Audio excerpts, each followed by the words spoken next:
Javier Reinaldo Romero Flores. Ele é boliviano, nascido na cidade mineira de Ouro, graduação em Arquitetura e Antropologia pela Universidade Técnica de Oruro, diploma em Educação Superior pela Universidade Maior de Santo Simão, Cochabamba.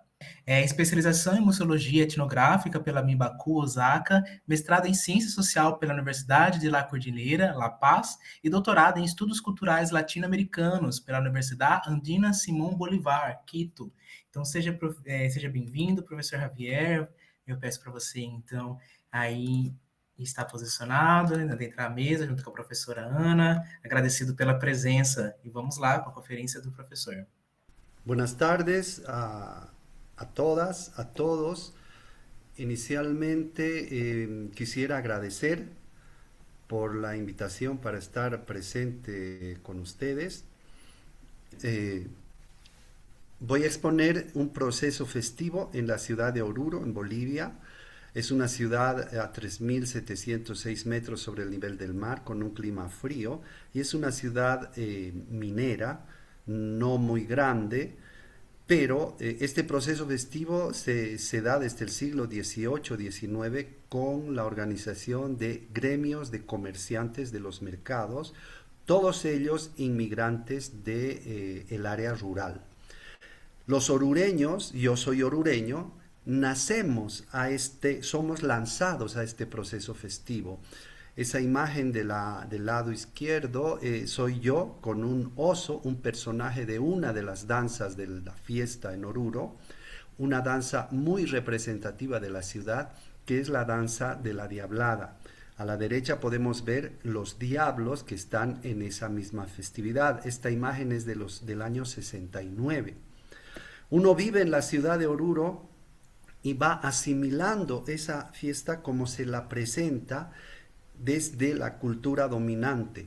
Y claro, en todo Bolivia nos dicen que los orureños somos diablos, incluso desde el exterior dicen los orureños son diablos. Entonces uno siente la necesidad de en algún momento de la vida entrar a uno de esos conjuntos y bailar de diablo, bailar en la diablada. Esa imagen soy yo cuando estoy en la universidad que decido, yo digo como soy orureño, tengo también que ser diablo y entro a bailar la diablada. Paralelamente, cuando estoy estudiando, yo estudio primero arquitectura y hago mi primer proyecto de grado para diseñar el espacio urbano del centro de la ciudad donde la actividad principal era el Carnaval de Oruro. Ahí empiezo a profundizar esto que vamos a conocer como el Carnaval de Oruro. Después yo estudio antropología y me intereso por todo el proceso indígena de migración de las comunidades rurales a la ciudad, que son los que dan origen a esta festividad con diferentes danzas. Y por toda esa dinámica yo me involucro en una danza de instrumentos y movimientos indígenas de las comunidades de Oruro. Ese instrumento se llama tarca, es una música pentatónica. Y esto está sucediendo en el año 1991 ya, ¿no? Y por estas circunstancias tan complejas, yo empiezo a pensar este proceso como que este carnaval es un fenómeno complejo, ¿no? Y más o menos así entiendo aquello. Porque por otra parte, se dan una serie de ritualizaciones. Todos nosotros, yo desde niño, con mi familia, vamos en los días del carnaval a hacer unas ritualizaciones, unas ofrendas a la Pachamama, en unos lugares rituales, en este caso son piedras, en este caso es el sapo, donde se ofrecen mesas. Esa mesa, antes de ser quemada, está en la imagen interior, abajo, y ya quemándose está en la imagen superior. Y esto lo hace no toda la población, pero sí una buena parte de la población que está conectada con estas ritualidades que no son cristianas, que son ancestrales originarias. Como parte de eso que yo estoy entendiendo como fenómeno complejo en 1992, y aquí entre paréntesis, luego de los 500 años de la conquista española, se origina una nueva actividad festiva como parte de muchas cosas que pasaban en Oruro. Y esto se conoce como el Anata Andino, que va a ser una entrada similar a la del carnaval, entre comillas, pero que se va a desarrollar 2 días antes de esa entrada. Y esta entrada es desarrollada por todas las comunidades y los ayllus que están alrededor de Oruro. Es una entrada que dura desde las 7 de la mañana hasta las 8 o 9 de la noche. Lo mismo el carnaval de Oruro. Inicia el 7, el sábado a las 7 de la mañana hasta las 5 de la mañana del día siguiente. Entonces, claro, empiezan a darse ciertas cosas y yo estoy diciendo que esto es un fenómeno complejo. Fíjense, por ejemplo, la imagen de las señoras están entrando, bailando con su ropa de su comunidad, pero están utilizando vegetación y frutos de la tierra, manzanas, como alegoría de las papas. Luego vamos a ver esto, porque ellos somos el Anata andino, y el Anata en Aymara, más o menos podríamos entender en castellano, más bien es una palabra aymara, pero en castellano entenderíamos como el tiempo de la ritualización de la primera cosecha de papa, ¿no? Que es muy importante en todo el altiplano boliviano, el Anata, ¿no? Hasta ese momento yo estoy denominando fenómeno complejo a todo eso que estoy viviendo, que estoy estudiando, porque estoy estudiando una licenciatura en antropología, y tengo un arsenal de categorías que me ponen delante mío un horizonte de realidad. Y esas categorías son esas que aparecen ahí: carnaval, fiesta patronal, idolatría, folclore, patrimonio intangible, patrimonio, cultura. Y yo no puedo ir más allá. Entiendo todo ese fenómeno complejo a través de estas categorías. Hasta que por otras circunstancias me voy a vivir a la ciudad de La Paz, a 3 horas de la ciudad de Oruro, pero sigo en el carnaval de Oruro todos los años, y se me abre un horizonte filosófico teórico distinto, con la aproximación al trabajo de Enrique Dussel, inicialmente con este libro y posteriormente con otros, pero no solo es Enrique Dussel, también es Juan José Bautista, es Hugo Semmelmann y otros pensadores de Latinoamérica que están pensando la descolonización. Entonces, yo empiezo a comprender de una manera distinta la política y lo político, ¿no es cierto? Y a partir de eso empiezo a comprender de una manera distinta lo festivo. Empiezo a pensar históricamente el acontecimiento político.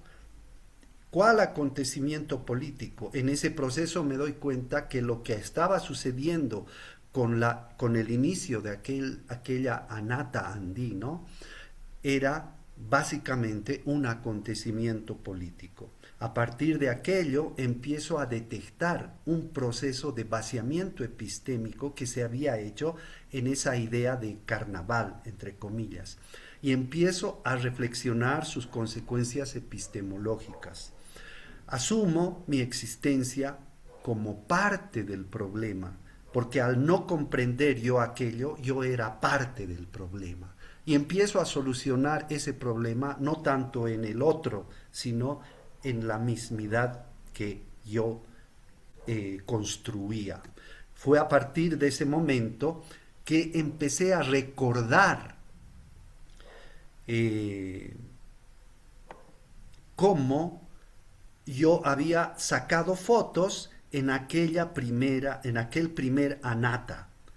Y claramente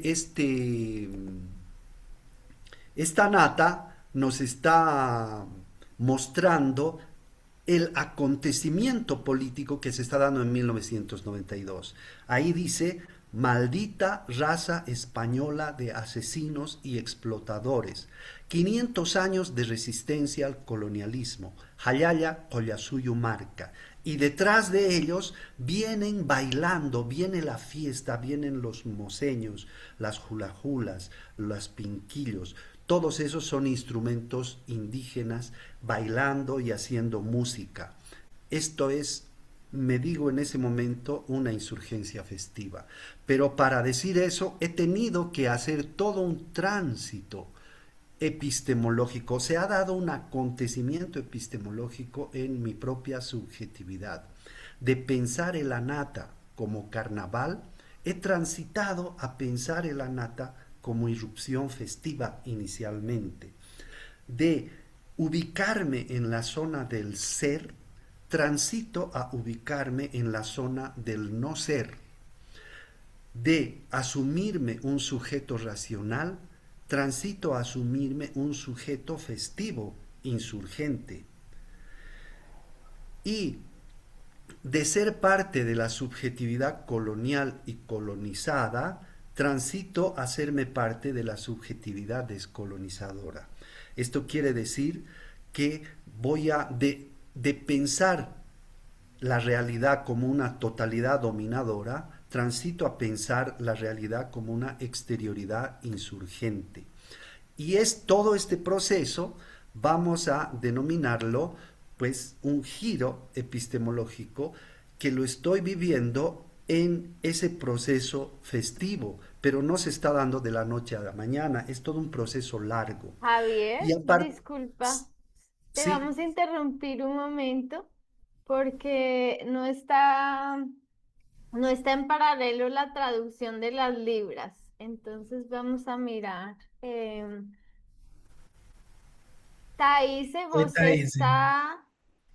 você está traduzindo ou é agora a Gisele? Thaís está traduzindo. Pronto, Isso, só fixar a câmera lá que dá certinho. tá. Seguimos. Seguimos, ¿no? Certo, muy bien, professor, desculpa, vamos lá. Gracias, Javier, disculpa. está bien. Entonces, una vez que hago todo ese giro epistemológico, me doy cuenta que para entender mejor ese proceso de insurgencia festiva, tengo que entender cómo se da un fenómeno que yo lo conocía por referencia, que se da en Huamanga en el siglo XVI, que es el taquioncoy. Y haciendo la investigación detecto que en la serranía de Oruro, de la ciudad de Oruro, se da el mismo fenómeno, pero que en lengua aymara se traduce como talausu. Y el talausu, así como el taquioncoy, es entendido por los españoles como enfermedad del baile, porque los chamanes bailaban hasta morirse, pero no entendían nada más. ¿De qué se trata esto? El talausu es un momento posterior al saqueo y vaciamiento de los lugares rituales andinos. Este vaciamiento de ofrendas, donde existía oro y plata, incluía el vaciamiento de los contenidos simbólicos de las divinidades, junto a la conversión de los indios en cristianos en la primera etapa colonial. Con este proceso se dieron muertes masivas por la propagación de enfermedades, la viruela, la influenza, etc. Se morían en cantidad, son 6, no sé cuántos millones de muertos. Existía incertidumbre y sensación de culpa en los indígenas por la no ejecución de rituales orientados a los dioses andinos. Decían, nos estamos muriendo porque hemos abandonado a nuestros dioses y por eso sentían la sensación de castigo como consecuencia de haber abandonado a sus dioses. Por esta razón surgieron nuevas prácticas rituales con características particulares. Los amautas, los chamanes, los, eh, los sabedores bailaban, invocaban y luego hablaban en nombre de los dioses. El ritual, realizaban el ritual y el consumo de chicha se daba día tras día hasta que muchos de los amautas, de los chamanes, quedaban sin vida, bailaban hasta morir. Fue una disputa simbólica desde la que se desafiaba nuevamente al imperio español y a sus dioses. Vamos a hacer una interpretación muy corta de esto. El Talausu se entiende como enfermedad, pero al mismo tiempo como sanación. Y aquí viene la idea de Yanantín, ¿no? Y la idea de Yanantín es un par compuesto por dos elementos similares pero distintos.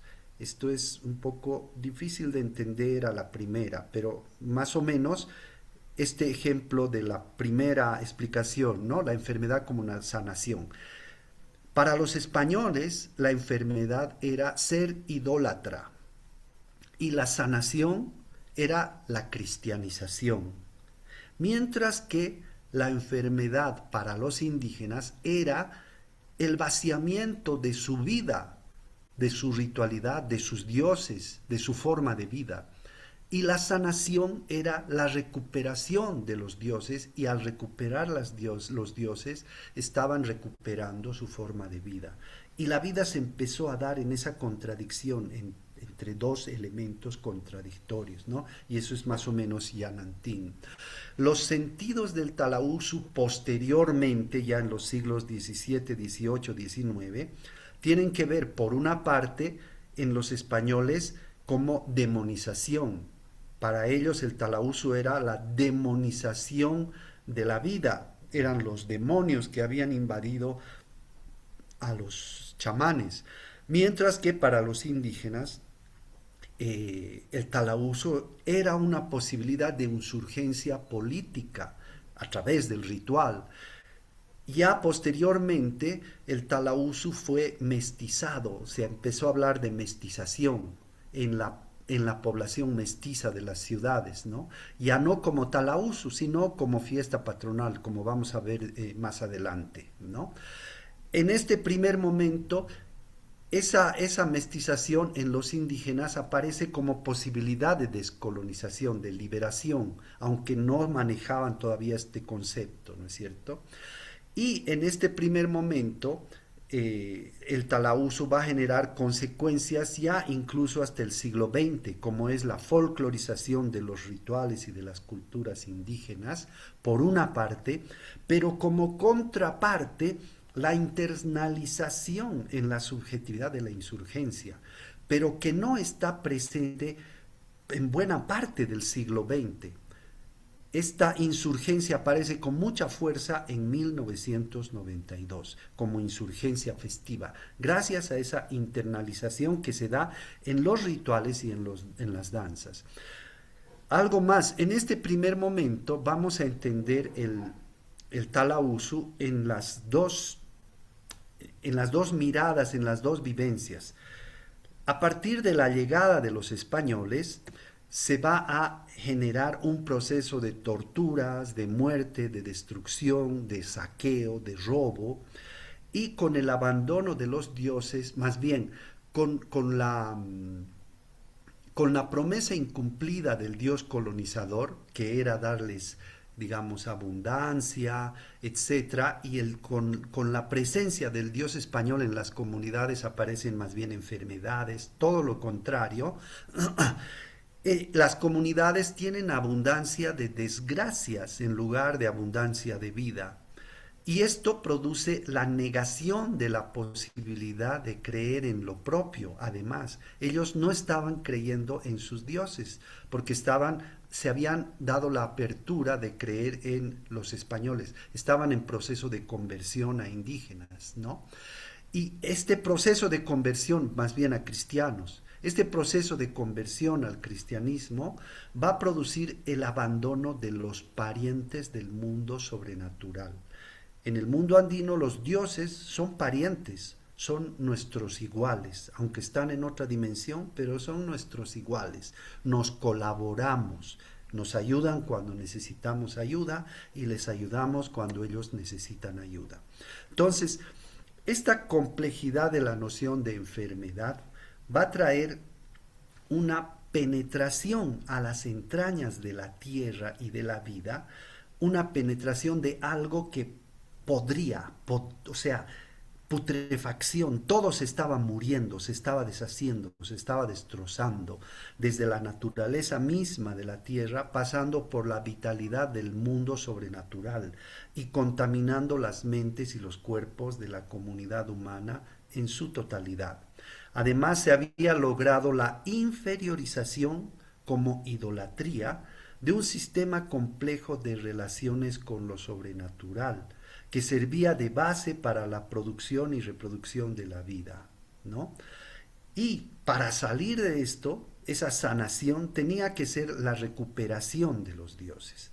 Por otra parte, ¿cómo veían esto del otro lado? Los españoles en 1539 empezaron a mirar el Taquioncoy y el Talauzu como un retorno a sus divinidades locales y una alianza entre divinidades locales, luego de que en apariencia los indígenas habían sido cristianizados. Y claro, veían rituales de cura y de sanación de aquella gran enfermedad que tenían los indígenas. Y esa sanación como práctica política estaba generando la idea de un nuevo modo de reproducir prácticas rituales que no existían antes de la llegada de los españoles. Y esta producción, esto era la producción de un estar descolonizador. Ojo aquí, no un ser descolonizador, un estar descolonizador, y esto tiene que ver con la filosofía de Rodolfo Kusch. Es otro tema.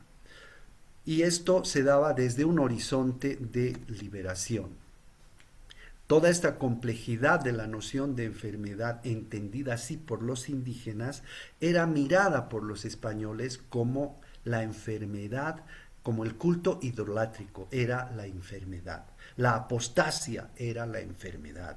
Y la sublevación de los indios era la enfermedad. Y la cura para todo eso era la cristianización. Ese es un primer momento. Un segundo momento se va a dar a partir del siglo XIX-XX, ¿no?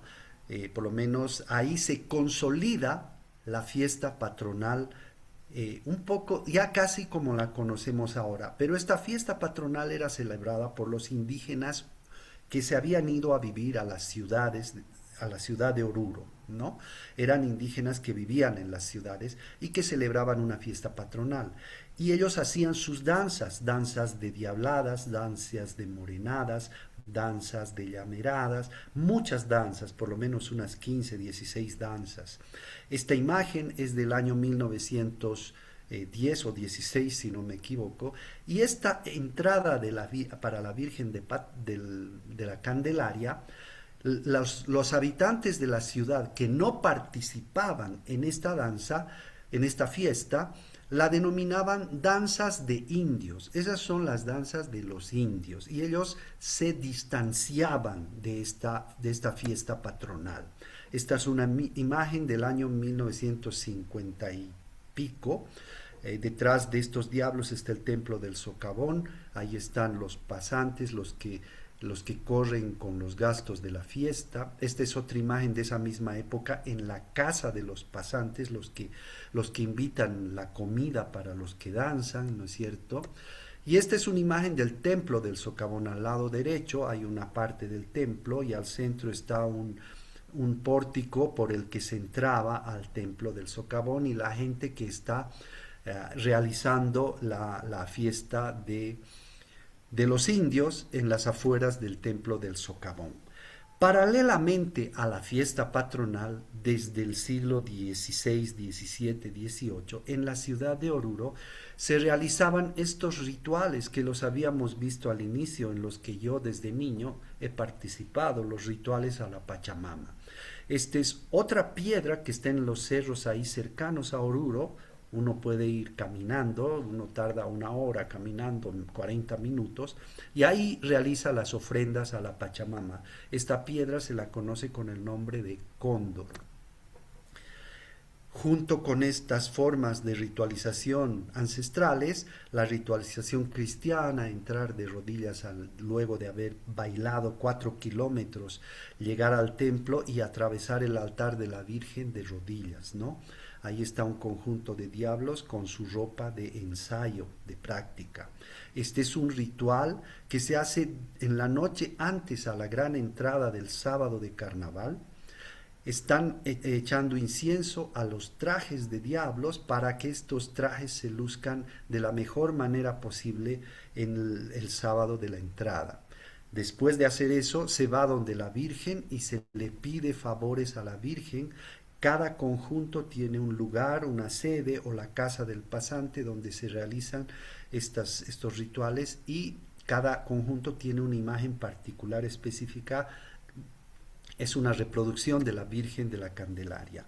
Luego de hacer eso salen al patio de la casa y queman una mesa ritual para la Pachamama, y todos salen a chayar. Ahí están agarrando botellas de cerveza y están echando la cerveza en realidad es a la tierra, y eso se llama chayar, darle comida a la Pachamama, darle alcohol y darle su mesa, que es la comida.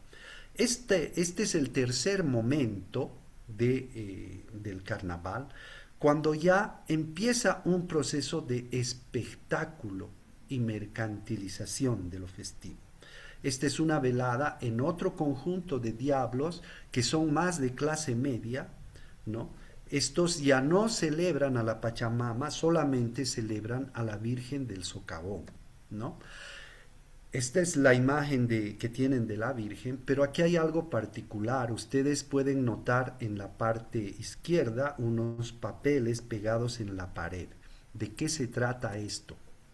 Pues la danza de la Diablada ha evolucionado de tal forma que se ha transformado en un espectáculo, y ese espectáculo ha ido haciendo evolucionar a estas danzas ya urbanas y ya con componentes en muchos casos no indígenas, sobre todo en los últimos años. Ahorita vamos a ver algunas imágenes.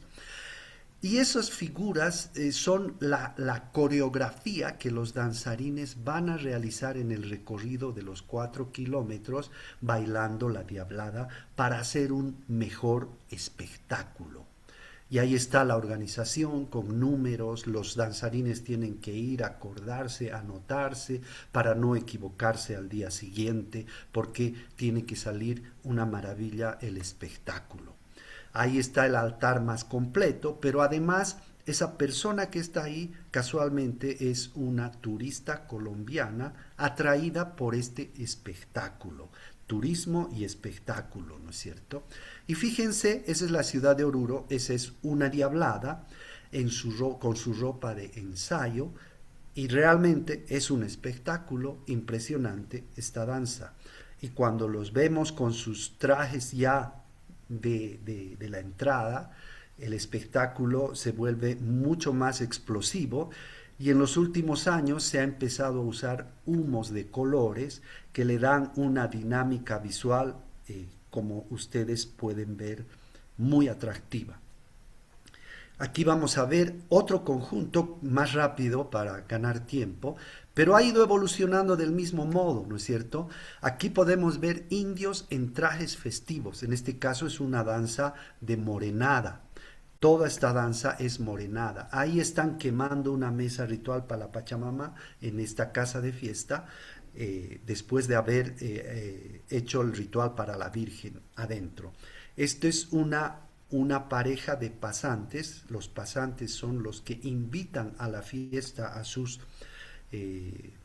digamos, a los que son de su gremio, los cocanis en este caso. Los cocanis son los que comercian vendiendo hojas de coca, no cocaína, por si acaso, hojas de coca que se pichan, se mascan. En Bolivia eso se usa mucho. Entonces, esto era antes. Actualmente las morenadas se han vuelto otro espectáculo, y ya algunos de ellos todavía tienen el origen indígena, pero en muchos casos hasta lo niegan. En otros todavía se sienten orgullosos de ser indígenas. En esta imagen podemos ver en el lado izquierdo, en el lado más pequeño, la mujer más pequeña en la foto es la esposa del ex vicepresidente de Bolivia, Álvaro García Linera. Y ese tipo de personalidades llegan al Carnaval de Oruro y se hace un espectáculo pues que cualquiera quisiera mirar, escuchar y participar. Estas son las cholitas, que ya no son como veíamos aquí, ¿no es cierto? Aquí estas son señoras, son cholas, señoras indígenas con su ropa de diario, pero estas otras son cholas, cholitas, pero ya son disfrazadas, se ponen solo para la fiesta. El cuarto momento tiene que ver con la patrimonialización como colonialidad de lo festivo, ¿no?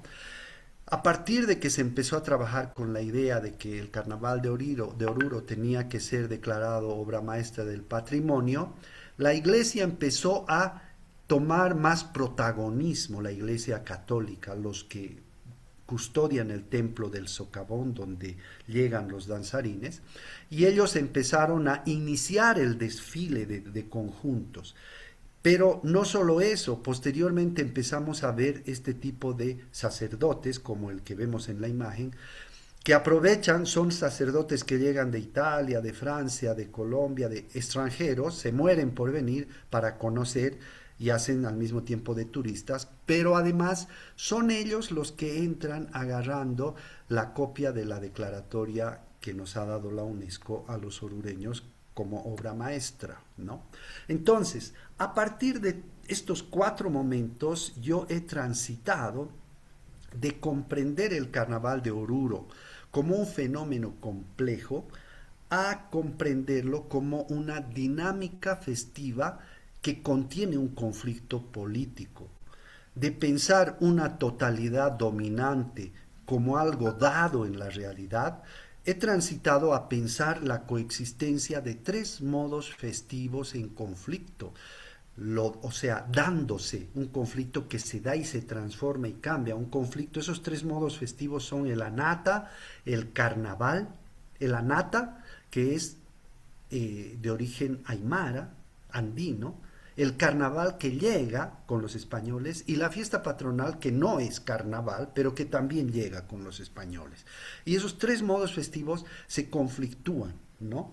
Y a veces crece uno, decrece el otro, ¿no? El carnaval, como carnaval propiamente dicho ahorita, está bastante venido a menos. De ver el carnaval sobredimensionado como un fenómeno complejo, como les decía al inicio, he transitado a entender varias formas festivas históricamente distintas. Y de haber invisibilizado un conflicto entre anata y carnaval, he transitado a identificar ese conflicto que hay entre anata y carnaval. Un poco aquí la historia de Bolivia. Hemos nacido y hemos crecido y hemos estudiado en la universidad entendiendo una historia de Bolivia que se inicia en 1825, ¿no? Y lo más, digamos, lo más contestatario de entender esta historia ha sido entenderla a partir de unas élites que han administrado Bolivia como su hacienda, ¿no es cierto? O sea, era una élite que no aportó nada al país, pero tenía una capacidad impresionante para reproducirse. A partir de esa historia se han dado insurgencias, una insurgencia indígena en 1899, una guerra civil, pero sobre todo era una insurgencia indígena, a nosotros nos hablan de guerra civil, y una guerra del Pacífico en 1904, posteriormente la guerra del Chaco en 1952, en 1932 y 1935, y una revolución nacional en 1952. Esta manera de entender el proceso político de Bolivia la ha desarrollado René Zavaleta Mercado en 1982, y su tesis final es que los mineros en Bolivia encarnan el proyecto de la nación boliviana moderna como lo nacional popular. Y eso es lo más revolucionario que ha existido hasta, para mí, fines del siglo XX.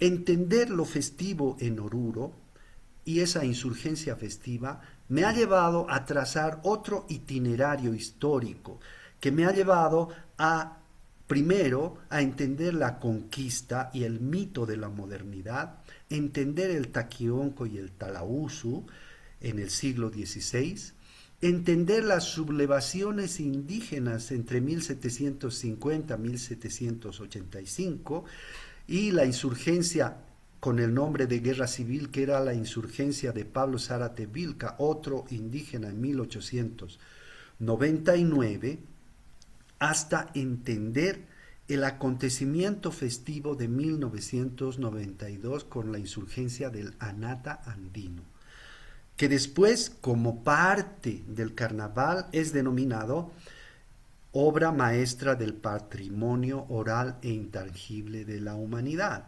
Sin embargo, el año 2002, los indígenas organizados en el Anata, cuando se dan cuenta de que los estaban incluyendo como parte del carnaval, ellos van a decir, nosotros no somos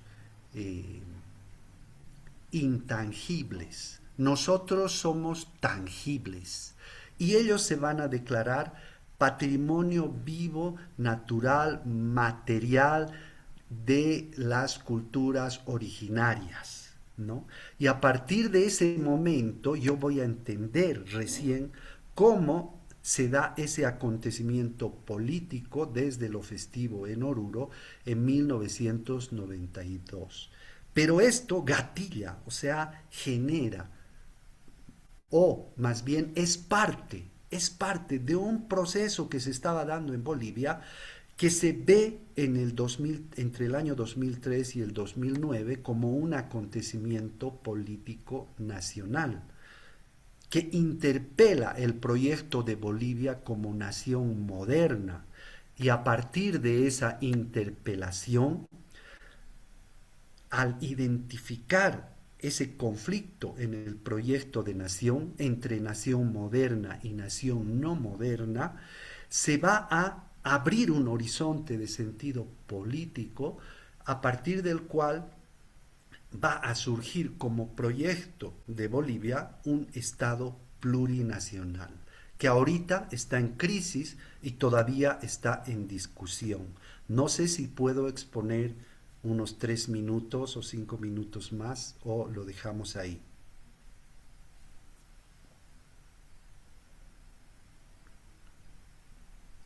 ¿Me escuchan?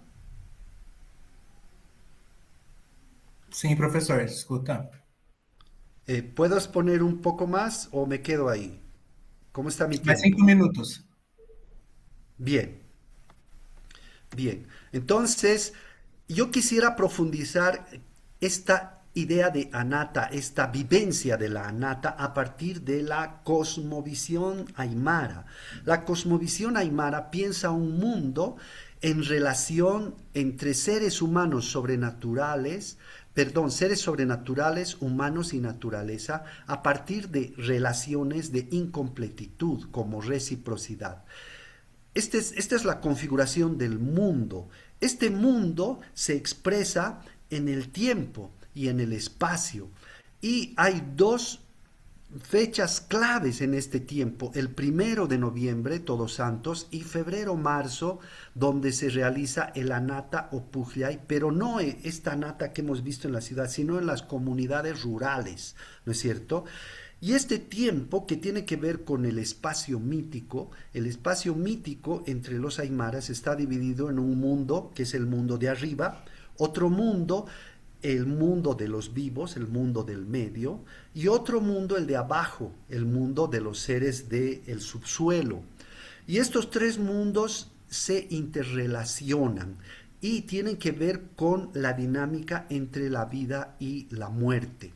Estos dos tiempos, febrero y noviembre, son muy importantes, ¿no?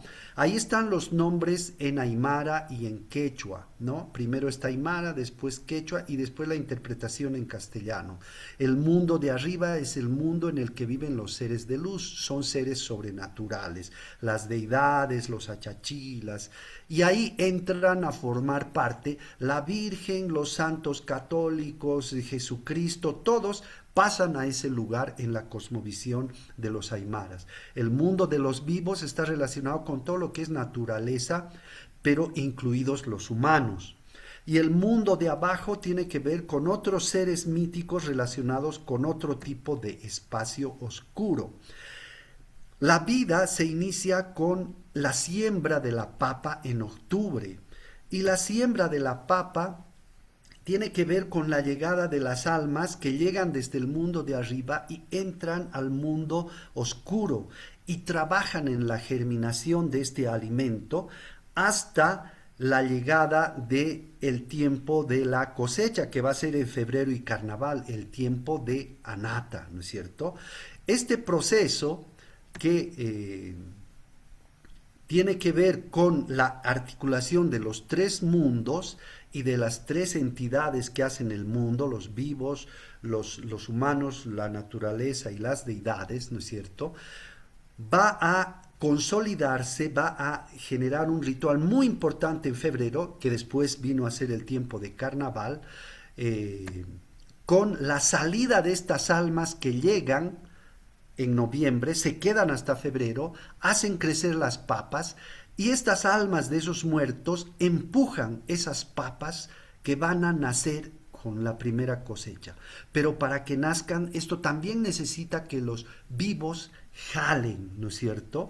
O sea, aquí quisiera mencionar lo que escuchábamos ya varias veces, la poiesis, ¿no es cierto? Nosotros, aquí nosotros, todos nosotros con nuestros muertos, nuestras almas, nuestras deidades y nuestras uauas, las papas, estamos reproduciendo la vida, ¿no es cierto?